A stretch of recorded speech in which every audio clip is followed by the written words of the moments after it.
పుస్తలమ్మైన పులస తినాలి అని గోదావరి జిల్లాలో శాస్త్రం ఉన్నది. పులస కోసం ఎంత ఖర్చైనా వెనకాడరు. అది వాళ్ళ డెడికేషన్ అంటే గట్లుంటది. చాలా మంది చేపలకు 100, 150, 200కే అమ్మో గంతరేటా అంటుంటారు కదా. గోదావరి జిల్లాలల్లా ఈ సీజన్లో దొరికే పులస చేప కోసం ధర ఎంతున్నా తగ్గేదెలా అంటుంటారు.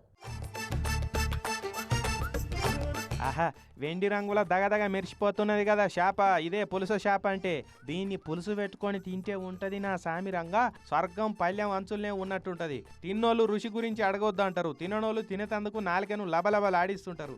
ఉప్పు కారం దట్టించి మసాలాలు వట్టించి ఉల్లిగడ్డ కాల్చి గసగసాలు నూరి సన్నటి మంట మీద ఈ చేపల కూర వండితే కమ్మటి వాసనకు వాడకట్టంతా ఇంటి ముంగడికి రావాలి. అగో అట్లుంటది దీని రుచి. యానంకాడ చేపలు పట్టబోయిన మత్స్యకారులకు తొలిసూరి పులుస దొరికిందట.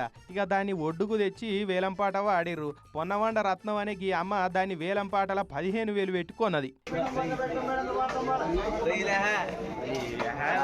ఇక అటెంక అంగట్లో పోయి 3,000 లాభం చూసుకొని 18,000కు అమ్మిందట ఓ ఆసామికి. మళ్ళా వజన్ కూడా ఏమంత లేదు, పావు తక్కువ 2 కిలోల దాకా ఉండేటట్టు ఉన్నది. దానికే 18,000 పెట్టి కొన్నారంటే పులుస షాప్ అంటే గోదావరిలకు ఎంత గోల్డెన్ పీసో చూడురి. పిసుకర్రీలు ఎన్నున్నా పులసక్కున్న రుచి అయ్యారండి. దానికోసం ఎకరాలు రాసి ఏమన్నా రాసి ఇస్తామండి ఆయ్ అని అంటారు అటు దిక్కోళ్ళు మరి.